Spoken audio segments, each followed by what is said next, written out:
What's going on, you guys? It's your boy Pepsi, the dude with attitude. So crack a 40 and check your rollies. Today we're doing the week 2 review. Like I said in the review beforehand, this is a game that would have been such a huge game if it would have came out in 2015 or 2016.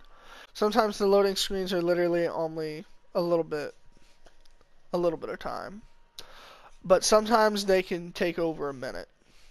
When you're first getting into the freaking game, as most of you know, there is a huge, like 3, sometimes 5 minute.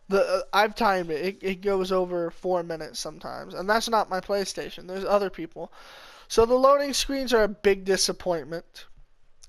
But like I said, loading screens don't destroy a game.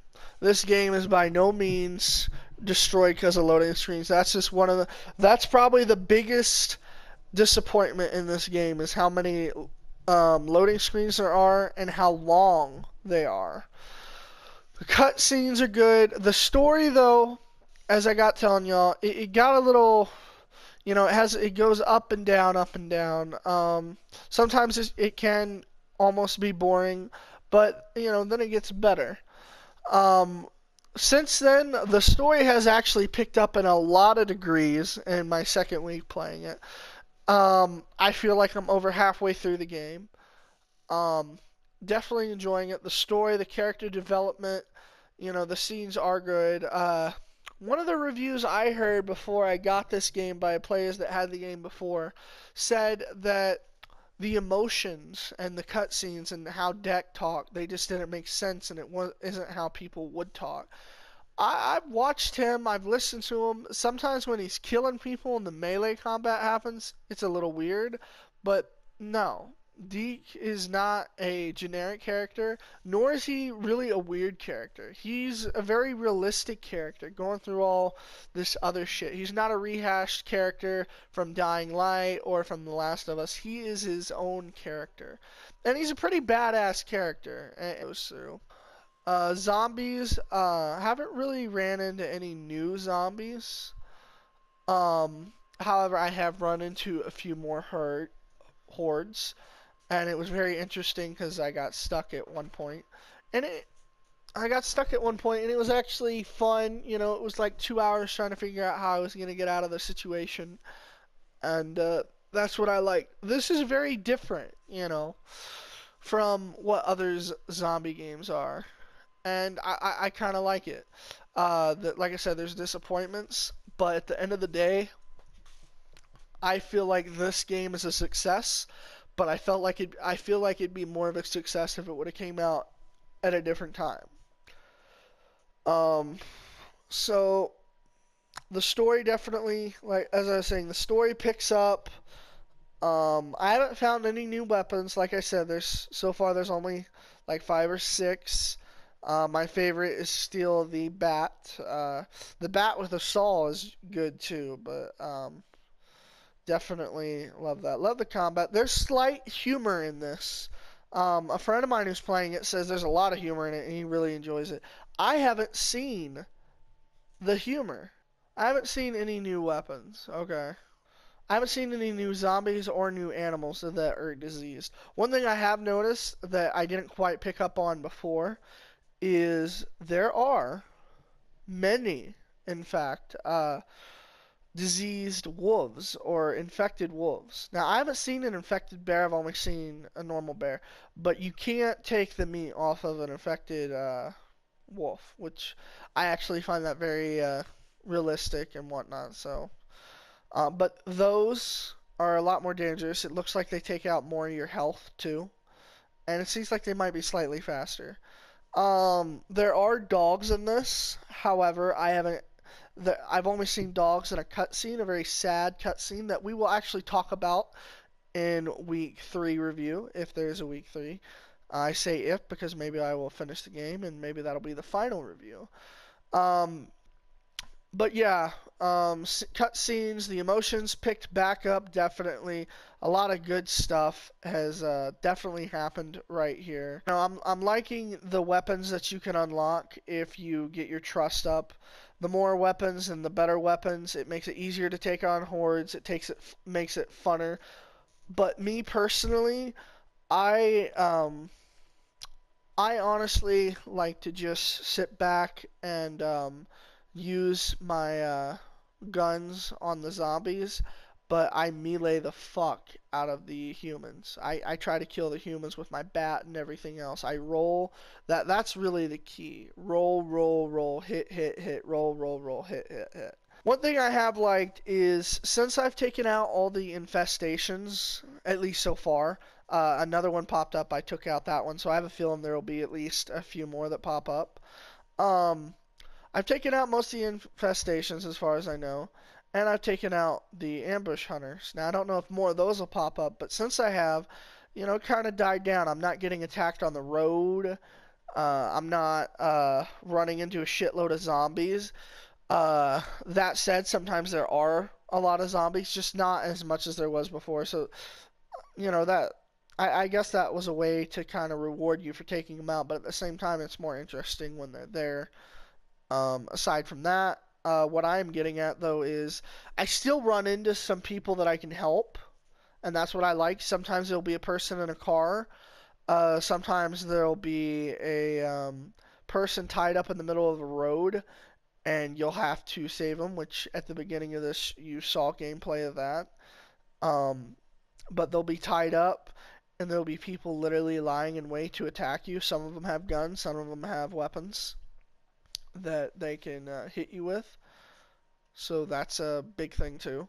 So it like after you take out all that stuff, it's not completely boring, and it does help you in the long run, in my opinion.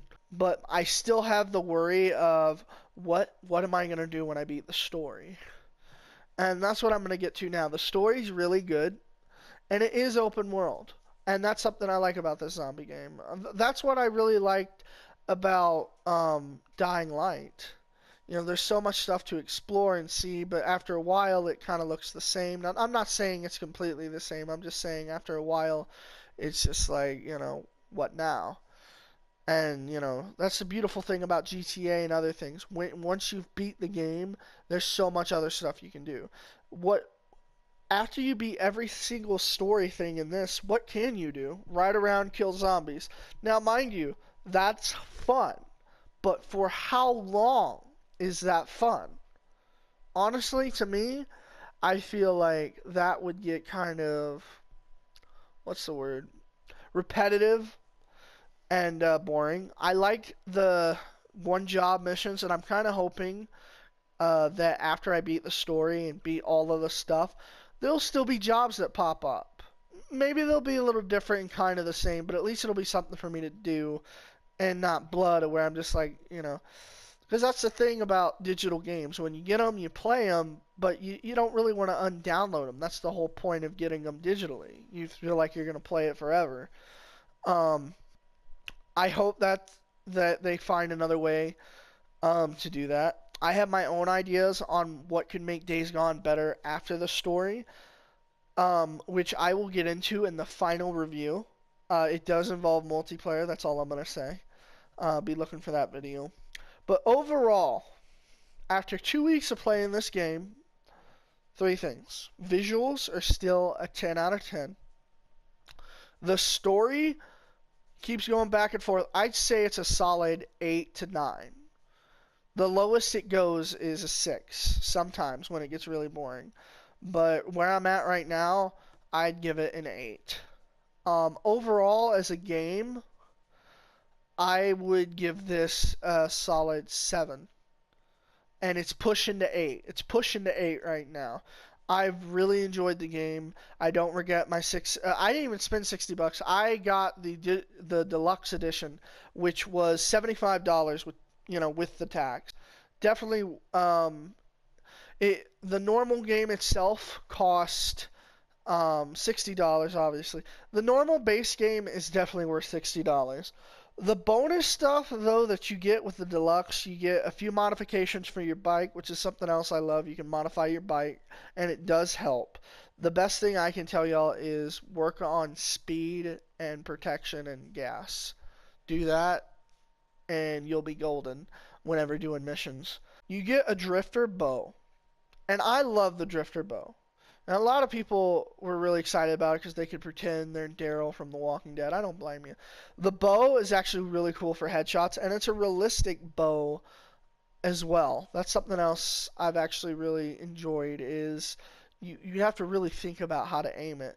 But something else that I actually like about it is you can literally run out of arrows and bolts for like forever. I haven't even had a chance to remake more because it's so hard to get the materials and make more. And that's realistic in a time like this. It's going to be hard to get materials and stuff. So far, I've found it really easy to get scrap, which realistically, it's only been 2 years. There's a lot of cars. There's got to be so much scrap. Do I feel that it was worth an extra 15 bucks? No. I feel like it should have been, and the reason I say 15 is because after tax, it's 75. I feel like it should have been after tax, um, maybe 70 or 68. I feel like the actual content itself should have been maybe $6. Yes, you get a lot of customizations. Yes, you get, you get the drifter crossbow, which believe me, even though I don't have the bolts for it, I keep it on me because whenever I get it, I use it. Make no mistake, the deluxe edition content is a pretty cool stuff to have. That said, I don't feel that it's worth $10, which is what it's labeled at. But the overall game itself, without it, worth 60. And then the deluxe, I'm not saying don't get it because they probably won't drop the price, but you never know. I'm just saying you do get a crossbow that you can use in the game without getting the deluxe edition.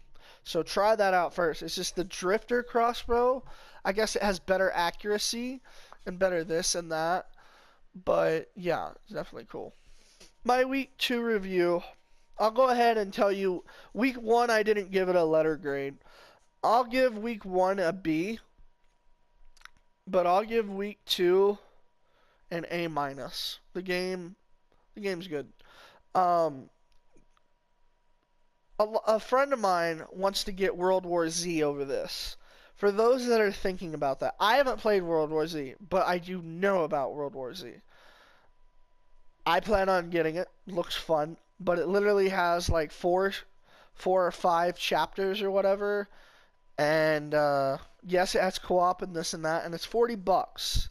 I definitely say if you can only spend like 50 bucks, then go ahead and get that, and then save that last 10 bucks for Days Gone. But if you have 60 bucks and you're choosing between Days Gone and World War Z, which is 40, get Days Gone. That's my honest opinion. But I can't give you a full solid opinion until I play the game, obviously. I do think Days Gone would be incredible with a multiplayer, which is what I'll get into in the final review. But yeah, so those are my thoughts on Days Gone. Hopefully y'all are enjoying the game if you haven't. And if you aren't and you've been watching my reviews and you're considering getting the game, hopefully I've been helpful. And I will see y'all for the week 3 review. And remember, Pepsi then, Pepsi now, Pepsi forever. And most importantly, survive and endure. Have a peptastic day.